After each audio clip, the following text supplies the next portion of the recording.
मेरा नाम पल्लवी है। मेरी शादी एक मिडिल क्लास फैमिली में हुई थी, जहाँ पर मेरे पति के अलावा मेरे ससुराल में मेरी सास, ससुर, जेठ जेठानी और जेठानी की एक जवान लड़की भी रहा करती थी। मेरे ससुराल में किसी चीज की कोई कमी नहीं थी। शादी हो जाने के बाद जब मैं अपने ससुराल आई तो बहुत ज्यादा खुश रहने लगी थी। हर रात मेरे ससुर मेरी कमर पर मूव लगाता था, जिसे लगाने के बाद मुझे बड़ा सुकून मिलता था और सुकून भरी नींद आती थी। लेकिन सुबह होती तो मेरा पूरा शरीर सूजा हुआ होता था और मेरे पूरे शरीर पर लाल रंग के निशान होते थे। आखिर ये निशान कैसे होते थे?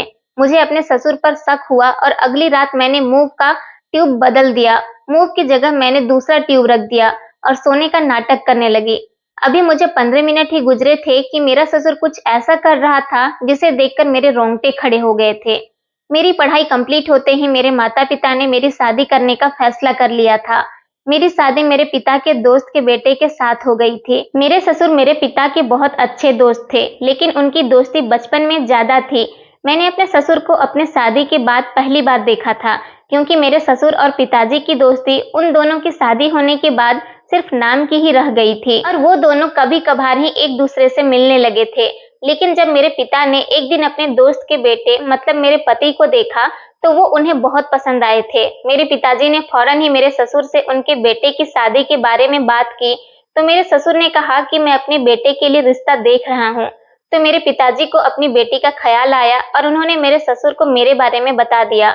लड़के वाले हमारे घर पर जब मुझे देखने आए तो उन्होंने मुझे देखते ही पसंद कर लिया। इस तरह से मेरी शादी हो गई थी। मेरे ससुर और पिता की पुरानी दोस्ती फिर से कायम हो गई थी और इसी तरह से मैं विदा होकर अपने ससुराल आ गई थी।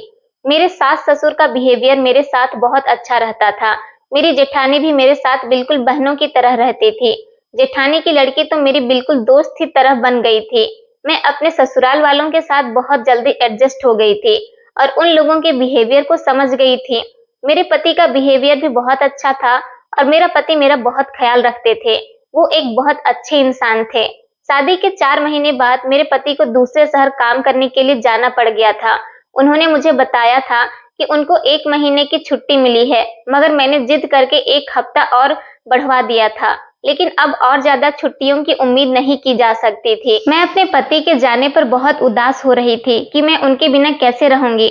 यही सोच सोच कर मुझे रोना आता था और मैं बहुत परेशान हो जाती थी। ऊपर वाले ने पति पत्नी का रिश्ता ही ऐसा बनाया था कि अगर दोनों एक दूसरे के साथ नहीं हो तो रहा नहीं जाता और दूरी भी बर्दाश्त नहीं होती। मेरी तो फिर भी अभी नई नई शादी हुई थी। अभी मेरी शादी को 4 महीने ही तो गुजरे थे। मैं अपने पति के बिना रह नहीं सकती थी, लेकिन वो दिन भी जल्दी आ गया था जब मेरे पति के जाने का टाइम हो गया था और मेरे पति काम के सिलसिले में 3 महीने के लिए शहर से बाहर चले गए थे। उनके जाने के बाद मैं सारा दिन उदास रहती थी और किसी से बात भी नहीं करती थी। मेरी सास और जेठानी मुझे बहुत तसल्ली देती थी। मेरी जेठानी की लड़की भी हमेशा मुझे हंसाने की कोशिश करती रहती थी और सभी लोग यही समझाते थे कि तुम इस घर में अकेली नहीं हो, हम तुम्हारा सहारा हैं। अपने ससुराल वालों की इतनी मोहब्बत और अपनापन देखकर मैं संभल गई थी। रोज मेरे पति की भी कॉल आती थी और वो मुझे बहुत समझाते थे। धीरे धीरे मैं नॉर्मल हो गई थी। मेरे पति को गए हुए अभी 15 दिन गुजर गए थे, लेकिन मेरे साथ एक अजीब सा हादसा होने लगा था। कुछ ऐसा होने लगा था जो मेरी समझ में नहीं आ रहा था कि आखिर मेरे साथ ऐसा क्यों हो रहा है। मैं किसी को कुछ भी बता नहीं सकती थी, क्योंकि मेरी खुद भी समझ नहीं आ रहा था। हम सब लोग रात को चाय पीकर सोते थे। मेरी जेठानी खुद अपने हाथों से सबके लिए चाय बनाती और सबके कमरों में पहुंचा देती थी और सब रोज के मुताबिक अपनी अपनी चाय लेकर पी लेते थे। इस रात मैं चाय का कप पीकर सुकून से सो गई थी। ठंड बहुत हो रही थी और चाय मुझे शादी से पहले से ही बहुत पसंद थी। मुझे नींद भी जल्दी आ रही थी। मैं चाय पीकर कब सो गई ये तो मुझे पता ही नहीं चला और जैसे ही सुबह मेरी आंख खुली तो मुझे अपने आसपास कुछ अजीब सी स्मेल आ रही थी। धीरे धीरे जब मेरी आंख खुली तो मुझे महसूस हुआ कि ये तो मूव की स्मेल आ रही है। मैंने ठीक से अपनी आंखें खोली और आंखें खोलकर अपने आसपास देखा तो वहां कुछ भी नहीं था। लेकिन जैसे ही मेरी नजर अपने हाथों पर पड़ी तो मैं दंग रह गई थी कि मेरे हाथ पैरों पर लाल लाल निशान हो रहे थे और मेरे हाथ पैर सूज गए थे। मैं अपने हाथों को और पैरों को बड़े गौर से देख रही थी। मुझे याद नहीं आ रहा था कि मैंने रात को सोते टाइम पर मूव कब लगाया था। मेरी बॉडी पूरी तरह से लाल निशानों में घिरे पड़े थे। मैं डर गई थी और मैं जल्दी से उठकर बैठ गई। पता नहीं ये सब कुछ कैसे हुआ था। मैं यही सोचते हुए बाथरूम में नहाने के लिए चली गई और जब मैं नहाई, मेरे हाथ पैर पर पानी पड़ा तो धीरे धीरे लाल रंग छूट गया था। मगर ये क्या, मेरे पूरे शरीर पर ही लाल रंग के निशान पड़े हुए थे। मेरे ऊपर का सांस ऊपर और नीचे का सांस नीचे ही रह गया था। मेरे शरीर पर पूरे लाल रंग से निशान थे। मैं खुद से बहुत बुरी तरह से डर रही थी। मेरी आंखों में आंसू आने लगे थे। मेरे लिए ये सब कुछ बड़ा अजीब सा था, क्योंकि इससे पहले मेरे साथ ऐसा कुछ भी नहीं हुआ था। मेरी कुछ समझ में नहीं आ रहा था कि मैं क्या करूं। डर ने मुझे पूरी तरह से घेर लिया था। मैं जब नहाकर बाथरूम से बाहर निकली तो मेरे शरीर के लाल रंग खत्म हो चुके थे, लेकिन हल्की हल्की सूजन बची थी। मेरे शरीर कांप रहा था और मैं बेड पर आकर लेट गई। मुझे अपने आप से ही डर लग रहा था। मेरे दिल में अजीब अजीब से ख्याल आ रहे थे कि आखिर ये लाल रंग मेरे शरीर पर किसने लगाया था। लेकिन तभी मेरे दिमाग में एक बात याद आई कि कहीं ये कोई मजाक तो नहीं, या फिर रात के बीच किसी कीड़े मकोड़े ने मुझे काट तो नहीं लिया जिसका रिएक्शन मुझे हो गया हो। न जाने ये सब कुछ क्या था। कहीं ये मजाक मेरी जेठानी की लड़की मीनू ने तो नहीं किया। ये सोचकर मुझे थोड़ा सा दिलासा मिला था कि शायद ये मजाक भी हो सकता है, क्योंकि मेरे शरीर पर किसी तरह का कोई दर्द और तकलीफ महसूस नहीं हो रही थी। मैं सुबह नाश्ते के लिए नीचे चली गई तो सब कुछ नॉर्मल था। सब नाश्ते की टेबल पर बैठे हुए मेरा इंतजार कर रहे थे। मेरा उदास सा चेहरा देखकर मेरी सास मुझसे पूछने लगी, क्या हुआ बहू, कुछ उदास सी लग रही हो। मैंने कहा, नहीं माँ जी, ऐसी कोई बात नहीं है, मैं उदास नहीं हूँ बल्कि ठीक हूँ। लेकिन उन सभी का चेहरा देखकर ऐसा नहीं लग रहा था कि उनमें से किसी ने मेरे साथ मजाक किया हो। फिर मेरे ससुर ने मेरी तरफ मुस्कुराते हुए पूछा, कुछ तो बात है बहू, तुम्हारा चेहरा बहुत उतरा उतरा सा लग रहा है। जिस पर यही जवाब दिया था मैंने कि कुछ नहीं, बस रितेश की याद आ रही है, शायद इसी वजह से उदास हूँ। रितेश मेरे पति का नाम था। इस पर सबने मुझे दिलासा दिया और कहा कि टेंशन मत लो, धीरे धीरे सब आदत हो जाएगी। मैं सब लोगों से ये सवाल करना चाहती थी कि आखिर किसने मेरे हाथ पैरों पर वो लाल रंग का निशान लगाया था। मेरे हाथों पर अभी भी हल्के हल्के से निशान रह गए थे, बाकी सारे शरीर से गायब हो गए थे। मैं तो उन लोगों से कुछ पूछ नहीं सकती, बल्कि वो लोग मुझसे सवाल करने लगे। मेरे हाथों पर निशान देखकर मेरी जेठानी की लड़की पूछने लगी, चाची जी, आपने अपने हाथों पर लिपस्टिक क्यों लगाई है? ऐसा लग रहा है शायद आपसे लिपस्टिक ठीक से नहीं लगी होगी, इसलिए आपने उसे अपने हाथों से छुटाने की कोशिश की, तभी तो आपके हाथों पर निशान आ गए हैं। उसकी ये बात सुनकर तो मुझे पक्का यकीन हो गया था कि ये काम इनमें से किसी का नहीं है। मैं बस मीनू की बात पर मुस्कुरा दी थी। उसके बाद कुछ दिनों तक तो मेरे साथ ऐसा कुछ नहीं हुआ था। मेरी सास की तबीयत खराब होने लगी थी और सब लोगों का ध्यान उनकी तरफ ही रहता था। मगर फिर एक दिन वही हुआ जिसका हमें डर था। मेरी सास की तबीयत ठीक नहीं हो पाई थी और वो देखते ही देखते हमें इस दुनिया से छोड़कर जा चुकी थी। मेरी सास बहुत अच्छी औरत थी। मेरी सास जितने भी दिन रही थी, उन्होंने कभी भी मेरे साथ गलत बिहेव नहीं किया था और ना ही कभी अपनी बड़ी बहू के साथ किया था। हम दोनों बहुएं ही अपनी सास से बहुत प्यार करते थे और वो भी हमें अपनी बेटियों जैसा ही समझती थी। मेरी सास की कोई बेटी नहीं थी, लेकिन उन्होंने अपनी बहू को बेटियों की तरह ही प्यार दिया था। उनकी मोहब्बत आज तक मेरे दिल में ताजा है, लेकिन शायद उनकी जिंदगी इतनी ही लिखी हुई थी। मेरी सास की मौत पर मेरे पति भी घर वापस आ गए थे और मैंने अपने पति को काफी सहारा और मोहब्बत दी, क्योंकि वो अपनी मां की अचानक मौत पर बहुत ज्यादा दुखी हो गए थे और सदमे की हालत में चले गए थे। लेकिन उन्हें अपने काम पर एक न एक दिन वापस जाना ही था। मेरी सास की मौत के 10 दिन बाद ही मेरे पति वापस चले गए थे। मैं वो हादसा भूल चुकी थी जो मेरे साथ पहले हुआ था। वो बात तो मेरे दिमाग से बिल्कुल ही निकल गई थी। वो लाल निशान और मुंह वाली स्मेल का वाकया। मेरी सास की मौत के बाद घर में मायूसी का माहौल छा गया था। दुख तो दिल में ही था, लेकिन जाने वाले के साथ साथ सब कुछ नहीं रुकता। सब धीरे धीरे अपने रूटीन पर वापस आ गए थे। एक दिन मेरी कमर में बहुत तेज दर्द हो रहा था। मेरे ससुर ने जब मेरी शक्ल देखी तो पूछने लगे, क्या हुआ बहू, तबीयत तो ठीक है ना तुम्हारी? मैंने अपने ससुर जी से कहा कि कुछ नहीं, बस आज मेरी कमर में बहुत दर्द हो रहा है। मेरे ससुर जी मेरे पास आकर बैठ गए और मेरे सर पर हाथ फेर कर कहने लगे, बहू, बुरा न मानो तो एक बात कहूँ, मैं तुम्हारी कमर पर मूव लगा देता हूँ, जिससे तुम्हारी कमर का दर्द बिल्कुल ठीक हो जाएगा। अपने ससुर के ये बात सुनकर मुझे बहुत झिझक महसूस हो रही थी और मैं कहने लगी, नहीं, मैं खुद ही लगा लूंगी, आपको लगाने की जरूरत नहीं है। लेकिन वो हंसकर कहने लगे, इसमें बुरी बात क्या है, तुम भी तो इस घर का ही मेंबर हो, इतना तो मैं तुम्हारे लिए कर ही सकता हूँ। तुम्हारी सास के भी कमर में बहुत दर्द रहता था, मैं उसकी कमर पर रोज मूव लगाता था और अच्छे से कमर की मालिश भी कर दिया करता था। इससे कमर का दर्द चुटकियों में गायब हो जाता था।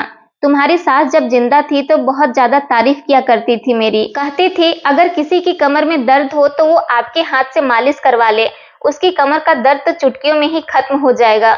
लेकिन तुम मुझे गैर समझ रही हो तो ठीक है, वो उदास होकर कह रहे थे। मेरा मकसद उनका दिल दुखाना नहीं था। आखिर मैं हिचकिचाते हुए मान गई थी। उस दिन घर के सब लोग मंदिर गए हुए थे, सिर्फ मेरे ससुर ही घर में मौजूद थे। कमर के दर्द की वजह से मैं मंदिर नहीं जा पाई थी। मैं लेट गई और मेरे ससुर जाकर अपने कमरे से मूव लेकर आए और मेरी कमर पर लगाने लगे। वो अच्छी तरीके से मालिश कर रहे थे। मुझे बहुत अच्छा फील हो रहा था।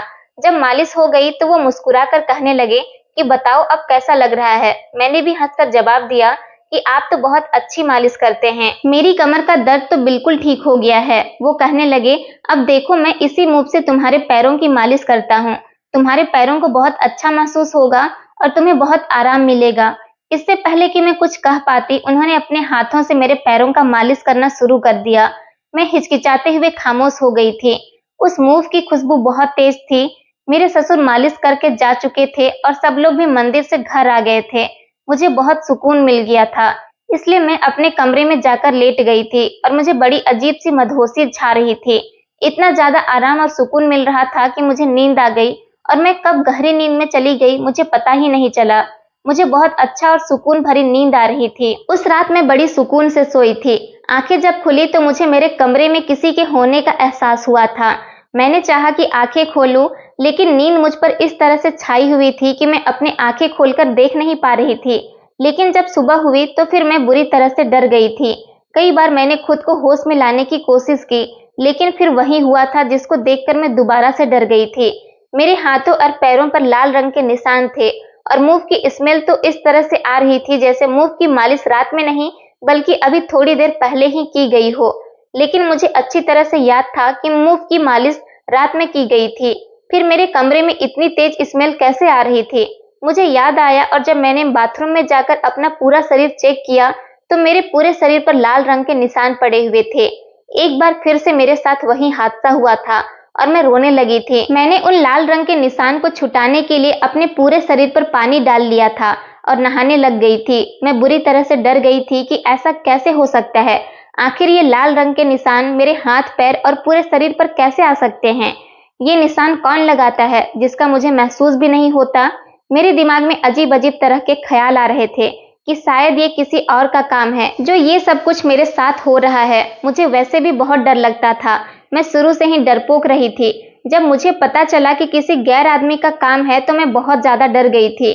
मुझे तो अपने आप से ही डर लगने लगा था, ये सोचकर कि मेरे सो जाने के बाद कौन मेरे हाथों पैरों पर लाल रंग लगा देता है और मुझे खबर तक नहीं होती। यहाँ तक कि मेरे पूरे शरीर पर लाल रंग के निशान होते हैं। आखिर कौन मेरे शरीर पर निशान लगाता है? जब मैं बाथरूम में जाकर निशान को छुटाने की कोशिश करती तो वो छूट भी जाते थे और कोई कोई निशान हल्का हल्का रह भी जाता था। मेरा दिल चाह रहा था कि मैं इस बारे में अपने पति को बताऊं कि आखिर मेरे साथ ऐसे कैसे हो सकता है। ये सब सोच सोचकर मेरे सर में बहुत दर्द होने लगा था और मेरी तबीयत भी खराब होने लगी थी। मैं काम से फ्री होकर अपने कमरे में आकर लेट गई और दवाई खाने लगी थी। जैसे ही मैंने दवाई खाने के लिए ड्रॉवर खोली तो उसमें मूव के पैकेट भी पड़े हुए थे। काफी सारे मूव के ट्यूब रखे हुए थे। उसमें मुझे पता चल गया था कि ये वही मूव के पैकेट हैं जिसकी खुशबू मेरे कमरे में आती है। लेकिन सोचने वाली बात है कि ये इतने बहुत सारे मेरे कमरे में कहां से आ गए थे। मेरे पास तो सिर्फ एक ही मूव का ट्यूब था। मैं तो कभी इतने ढेर सारे नहीं लेकर आई थी और ना ही मैंने इतना ज्यादा मूव कभी इस्तेमाल किया था। लेकिन रात को जो मैंने मूव लगाया था वो मेरे ससुर अपने कमरे से लेकर आए थे, तो फिर ये इतने सारे मेरे पास क्या कर रहे थे? ये सब सोचने के चक्कर में मैं ये भी भूल गई थी कि मैंने ड्रॉवर दवाई निकालने के लिए खोली थी। लेकिन इस मूव की खुशबू इतनी ज्यादा थी कि मुझे वो पैकेट दूर से ही दिखाई दे गए थे। उसे सूंघने पर मुझे चक्कर से आ गए थे। मैंने उस मूव के पैकेट को वहीं रखा और सोचने लगी आखिर ये कैसा मूव था जिसकी खुशबू ही अलग है और ये इतनी ढेर सारे मेरे कमरे में मौजूद थे। लेकिन मेरे दिमाग में तभी अचानक धमाका हुआ जब मैंने अपने हाथों की तरफ देखा और पैरों की तरफ देखा कि मेरे हाथों और पैरों पर जो लाल लाल निशान के साथ सूजन भी आई हुई थी और हाथ पैरों से मूव की बहुत तेज स्मेल आ रही थी। मैं बहुत ज्यादा डर गई थी कि मेरे साथ ये सब क्या हो रहा है। मेरे शरीर पर ये लाल रंग कैसे लग गए थे और मूव के पैकेट को देखकर ऐसा लग रहा था कि जैसे इसका कोई इस्तेमाल करता हो और मुझ पर भी इस्तेमाल किया गया था। मैं कमरे से बाहर चली गई और नॉर्मल तरीके से बिहेव करने लगी। इसके बाद मैंने किचन में जाकर नाश्ता बनाया और फिर सारे दिन मेरा कोई ना कोई काम करते हुए ही गुजर गया था।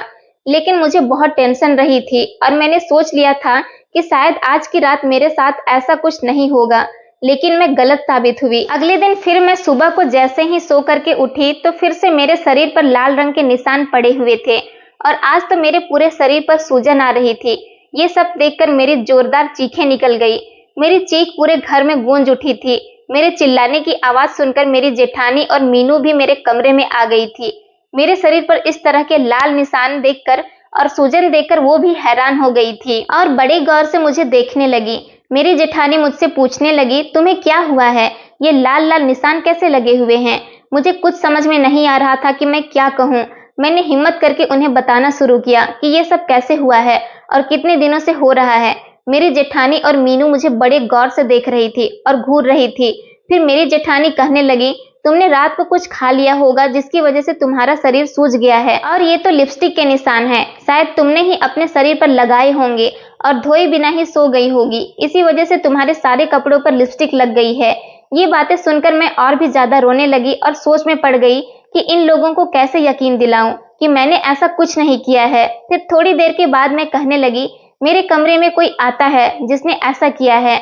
मेरी ये बात सुनकर दोनों माँ बेटी एक दूसरे की तरफ देखने लगी थी और कहने लगी कि यहाँ पर कोई नहीं आ सकता। घर में जितने भी लोग हैं सब अपने काम से काम रखते हैं, तुम्हें क्या गलतफहमी हुई है?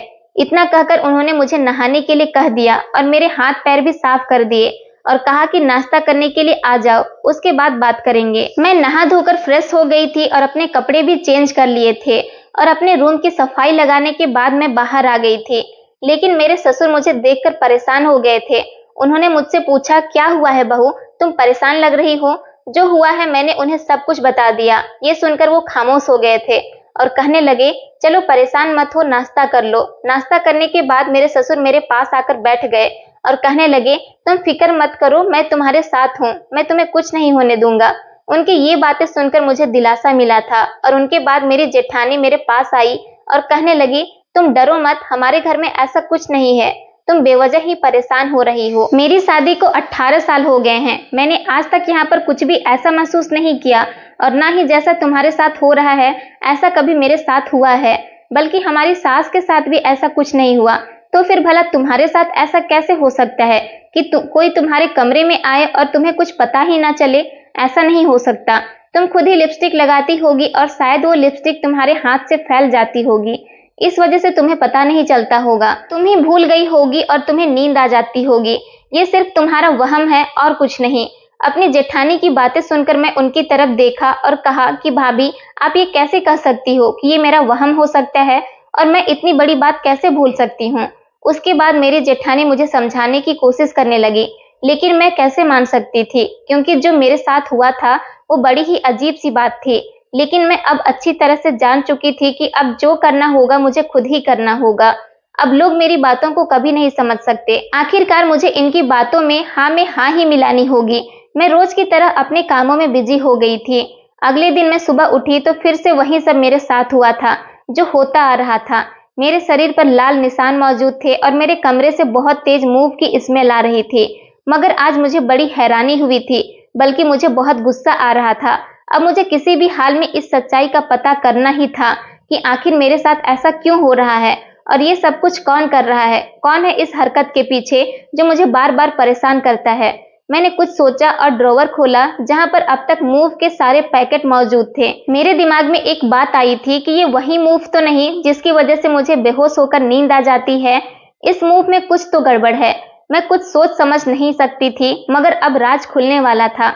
मैंने जल्दी से 2 पैकेट मूव के मंगवाए और जो पैकेट मेरे पास रखे हुए थे उनसे मैच करके देखा। दोनों में काफी डिफरेंट आ रहा था। मार्केट से मंगाया हुआ मूव कुछ और था और जो मेरे रूम में रखा हुआ था वो कुछ और ही था। फिलहाल मैंने जो मूव के पैकेट मेरे ड्रॉवर में रखे हुए थे वो वहां से हटा दिए और जो मैंने मार्केट से मंगाए थे वो ड्रॉवर में रख दिए। न जाने ये अजीबोगरीब हरकत कौन कर रहा था, मुझे ये सब कुछ जानना था। जैसे जैसे रात करीब आ रही थी, सच्चाई जानने का इंटरेस्ट मुझ में और भी ज्यादा बढ़ता जा रहा था। आखिर रात हुई, सब लोगों ने एक साथ मिलकर खाना खाया और सब अपने अपने कमरों में सोने के लिए चले गए थे। मैं जैसे ही कमरे में गई तो मैं जानबूझकर सोने का नाटक करने लगी थी, क्योंकि आज मुझे हर हाल में उस इंसान का पता लगाना था जो मेरे साथ ऐसा कर रहा था।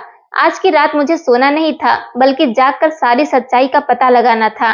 रात के 12 बज चुके थे। तभी अचानक मेरे कमरे का दरवाजा खुला और मेरे ससुर मेरे कमरे में आए और मैं चुपके से आंखें खोलकर सब कुछ देख रही थी। मेरे ससुर जब अंदर आए तो उनके हाथों में एक थैला था। उनकी इतनी अजीब तरीके से कमरे में आना मुझे बड़ा अजीब सा लग रहा था। आखिर इस टाइम उनके कमरे में क्या काम हो सकता है और वो किस मकसद से मेरे कमरे में आए थे। लेकिन तभी मुझे एक आदमी के बोलने की आवाज आने लगी। मेरे ससुर के साथ कोई दूसरा इंसान भी मौजूद था। मैंने किसी तरीके से आंखें खोलकर देखना चाहा तो मेरे ससुर के अलावा एक आदमी भी कमरे में उनके साथ आया था, जिसका हुलिया बहुत ही अजीबोगरीब सा था। वो तो कोई जादू टोना करने वाला तांत्रिक बाबा लग रहा था। मुझे अपने कमरे में उन दोनों को इस तरह से देखकर बहुत डर लग रहा था, लेकिन मैं खुद पर कंट्रोल कर रही थी। मेरे दिमाग में अजीब अजीब तरह के ख्याल आने लगे थे। तभी वो आदमी मेरे सामने आकर बैठ गया था। मैंने अपनी एक्टिंग को जारी रखा और बिल्कुल ऐसे एक्टिंग कर रही थी जैसे मैं बहुत गहरी नींद में सो रही हूँ। मेरी आंखें बंद थी और उसने मेरे ससुर से कुछ कहा और ससुर उसकी बातों को मानते हुए मेरे बराबर में आकर बैठ गए और मूव निकालकर मेरे पैरों पर लगाने लगे थे। शायद ये वही मूव लगा रहे थे जो मैंने ड्रॉवर में रखा था। उसके थोड़ी देर बाद धीरे धीरे मेरे ससुर मेरे पूरे शरीर पर मूव मलने लगे। मुझे खूब तेज मूव की स्मेल आ रही थी। ये सब कुछ मैं अच्छी तरह से महसूस कर रही थी। मेरा दिल चाह रहा था कि मैं उठकर बैठ जाऊं और अपने ससुर को एक जोरदार थप्पड़ लगा दूं, क्योंकि वो मेरी साड़ी के अंदर हाथ डालकर मेरे सारे शरीर पर मूव मल रहे थे। मन तो कर रहा था कि जोर से चिल्लाऊं और घर में चिल्ला चिल्ला कर सबको उठाकर बता दूं कि आखिर ये लोग मेरे साथ ऐसा क्या कर रहे हैं और क्यों कर रहे हैं, लेकिन मैं अभी ऐसा कुछ नहीं कर सकती थी। तभी वो आदमी कहने लगा कि इस मूव को लगाकर अब ये बेहोश हो चुकी है, क्योंकि ये मूव नहीं बल्कि एक ऐसी दवाई है जिसमें हमने कुछ ऐसे तत्व मिला दिए हैं जो इसके शरीर में लगने से इसकी स्मेल इसकी नाक तक जाएगी और ये बेहोश रहेगी, और ये दवाई इसके सारे शरीर पर लगने से इसका शरीर सुन्न पड़ जाएगा और ये कुछ भी महसूस नहीं कर पाएगी। इसकी स्मेल हमें नहीं आ सकती, क्योंकि हमने अपनी नाक में रुई लगाई हुई है। सारा असर सिर्फ इस लड़की को ही होगा। उस आदमी की बात सुनकर तो मैं समझ गई थी कि तभी मैं बेहोश हो जाया करती थी और मुझे कुछ भी महसूस नहीं होता था। थोड़ी देर के बाद उस आदमी ने कुछ मंत्र पढ़ने शुरू किए और मेरे ऊपर फूंकने लगा, और फिर उस आदमी ने मेरे ससुर को कमरे से बाहर जाने के लिए कहा। तब उसकी बात सुनकर मेरे ससुर कमरे से बाहर चले गए थे। मुझे बहुत डर लग रहा था कि अब न जाने ये आदमी मेरे साथ क्या करेगा। वो आदमी मेरे पूरे शरीर पर हाथ फेर रहा था। मैं न चाहते हुए भी लेटी रही। वो मेरे शरीर पर हाथ फेरे जा रहा था। पता नहीं क्या कर रहा था। मेरी तो शरीर से जान ही निकल रही थी। मेरा दिल जोर जोर से धड़क रहा था। तभी उस आदमी ने मेरे शरीर पर कुछ लगाना शुरू किया। वो कुछ लाल लाल सा था और मेरे शरीर पर जगह जगह सा लगा रहा था। और ये सब करने के बाद उसने मेरे ससुर को कमरे में अंदर बुला लिया। मेरा ससुर जब कमरे में आया तो वो कहने लगा, बस 2 दिन और बाकी है, मुझे इसके साथ यही इलाज दोबारा करना है। इसके बाद तुम्हारी बहू तुमसे मोहब्बत करने लगेगी। उस आदमी की ये बात सुनकर मेरा शरीर कांप उठा था।